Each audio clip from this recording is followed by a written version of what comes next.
Hello, I'm John Molesky, and this is Wilson Center Now, a production of the Woodrow Wilson International Center for Scholars. My guest today is Benjamin Gedan. Benjamin is acting director of the Wilson Center's Latin American program, also serves as director of the center's Argentina Project. And a little plug, Benjamin, he also does a podcast and is a regular on our America's 360 podcast. So the man does it all. Welcome back. Many thanks. I'll share my royalties with you now.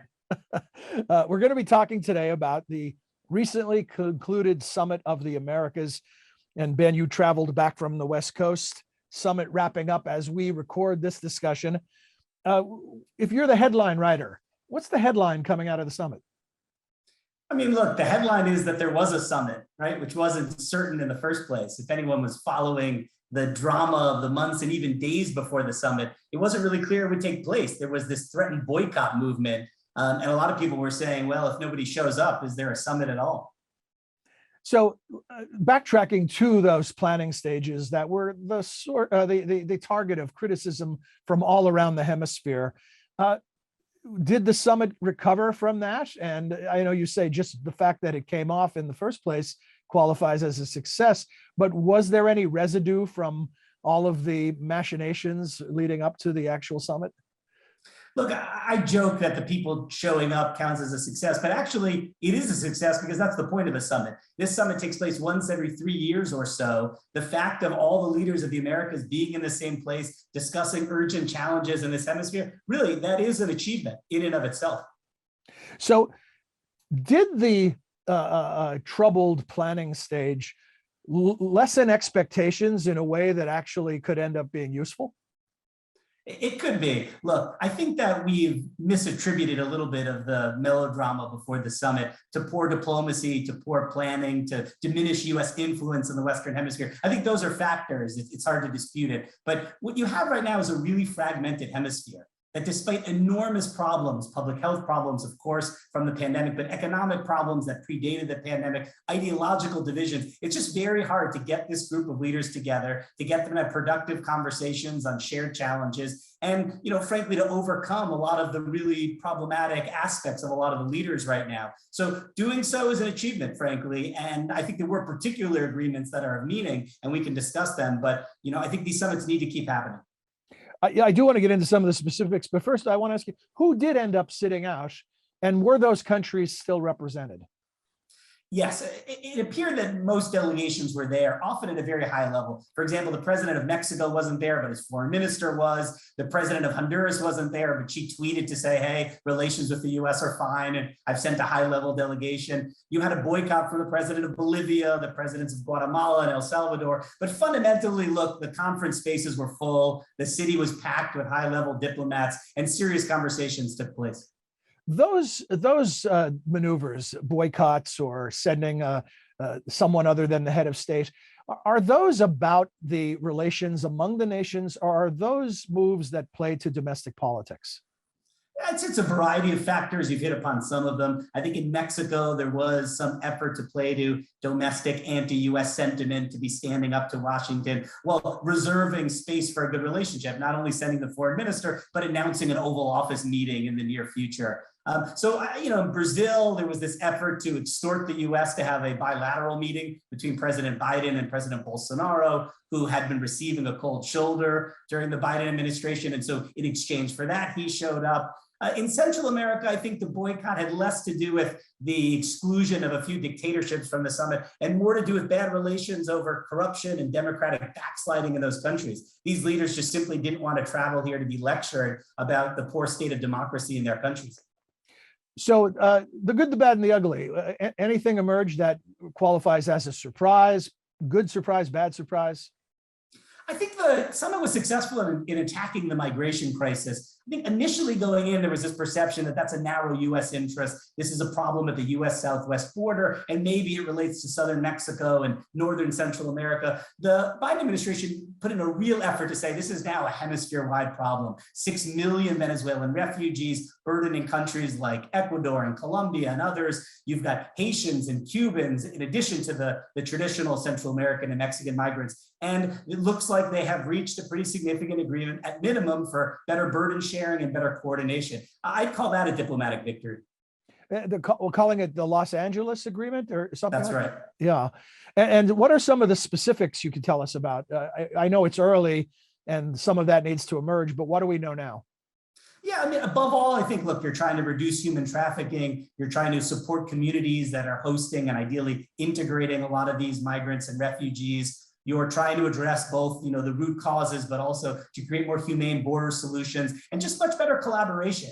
Right now, migration has not had a hemisphere-wide approach, even as it has escalated to a really extraordinary level. John, let me just give you one example. I mean, we tend to think of the trials that migrants face as this very perilous journey through Central America and Mexico. Maybe we picture the Cubans and Haitians at sea heading toward the United States, sometimes rescued by the Coast Guard, sometimes tragically not. Now you have migration through this mountainous jungle region called the Darien Gap between Colombia and Panama, facing venomous snakes, thieves, thirst. It's a really extraordinary place. It used to be in the single digits. Last year, 130,000 individuals, including women and children, traveling on foot through that terrain. It's just yet another symbol of the desperation of a lot of people living in this hemisphere. When you talk about a region that is somewhat divided or polarized, is this sort of the issue that if you can fix this one, many other things flow from it? No, unfortunately, this is a symptom of much bigger problems in the hemisphere. And so if you can solve migration, you're doing a great service to a lot of people who have been forced from their homes into these very dangerous situations. But the reason they're leaving their homes, that's a much more difficult problem to solve. And those are economic reasons, governance reasons. What's at the core of that?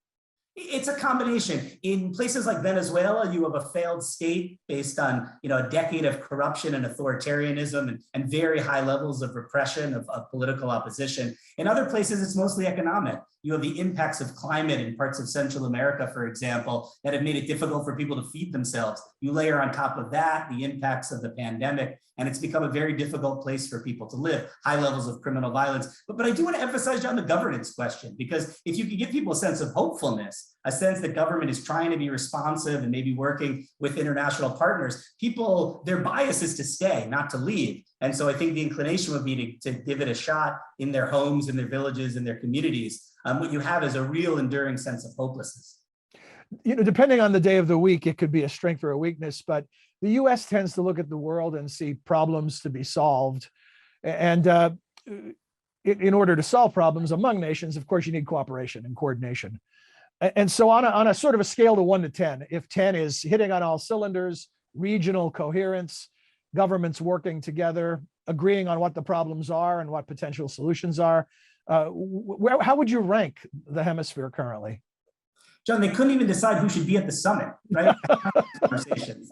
So it's not a good sign. And really, that wasn't sort of a niche dispute. I think that was really emblematic of a very divided, fragmented region with very poor governance in many places, terrible levels of corruption. There's a fundamental disagreement over whether democracy is the only game in town. We thought that we had that debate and that the pro-democracy movement had won. Now I think we've reopened an entire discussion as to whether that fundamental pillar of hemispheric relations still stands.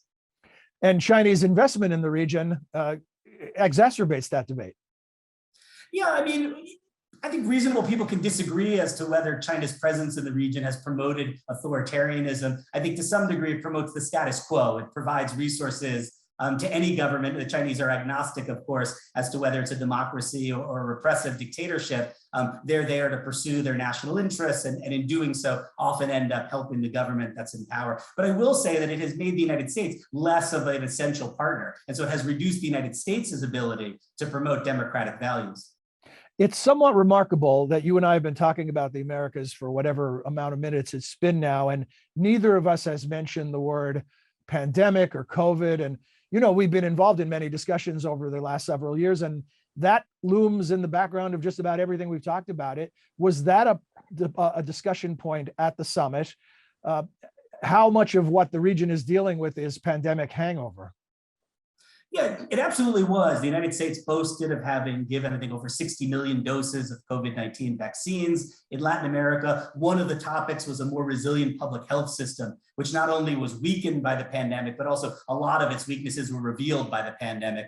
There was a commitment to train as much as 500,000 new public health professionals so that the problems were not just the number of ICU beds, for example, but staff to be able to provide services to patients. So I think it certainly was on the minds of participants in the summit.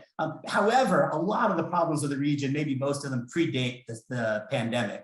You know, this was a region that had suffered nearly a decade of economic decline, so much so that there was talk of another so-called lost decade, as had occurred in a very indebted period in the 1980s.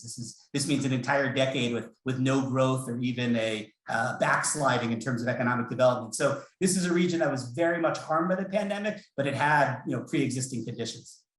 So Benjamin, I often joke with you on America's 360 that you're the resident optimist when it comes to many of these vexing issues. And so I want to ask you that optimistic question about where do you see the greatest opportunities for cooperation and coordination and progress? Yeah, I was actually very pleasantly surprised to see a focus on opportunities. I think there's a bias in foreign policy to focus on crisis, and I think there's plenty of crises to go around in Latin America. But actually, if you look at the agenda that the Biden administration brought to this summit, there was a big focus on two areas that are very positive. One is inserting Latin America into global supply chains.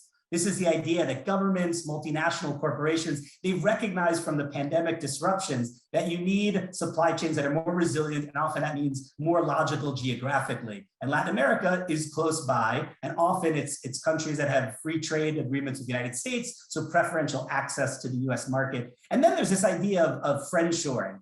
This is that value chain should reflect values as well, not just be hunting for the lowest prices. And there again, Latin America is again, mostly democratic place, a place that generally respects labor rights and environmental laws. And so you have a chance for companies to look at their value chains with a bit more confidence. And then thirdly, it's a region less likely to end up heavily sanctioned. If you look at a place like Russia right now, companies that were, depending upon Russia for their supply chains have had to scramble to find other places to manufacture. There's fears that China could end up in a similar category. And so for all these reasons, I think there's a lot of optimism that you can move a lot of manufacturing into Latin America. So that was a big one. John, if you let me just give you one other, it's the renewable energy transition. Latin America is a region with enormous amounts of lithium and copper, which means, and enormous amounts of potential for renewable energy production. So I think also we're finally looking at the region as a really important partner for what is maybe the biggest economic transition that needs to happen and happen fast.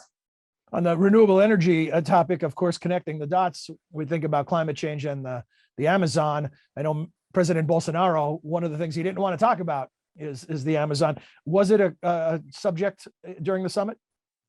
There was a lot of talk about driving more investment into Latin America to promote renewable energy. And so in that regard, I think it was very positive. There were discussions of marine protected areas that were also representing really important achievements. This is an area, one of them in particular near the Galapagos Islands, but extending transnationally. So the coordination of several countries in Central America and South America. So I think there was a lot of good news. President Biden's climate envoy, John Kerry, was out there for his version of ribbon cuttings of these marine protected areas. So there certainly was discussion about it.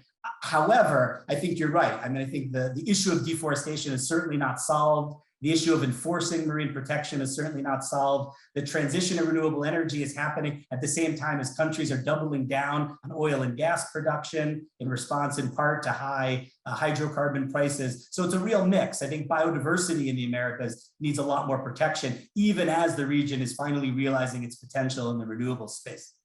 Well, Benjamin, this has been a terrific briefing on the summit. But before I let you go, I want to ask you about the next steps, follow-up. We had expectations for the summit. Now that's come and gone. There is this agreement that you've characterized as significant. So what should we expect in terms of follow-up?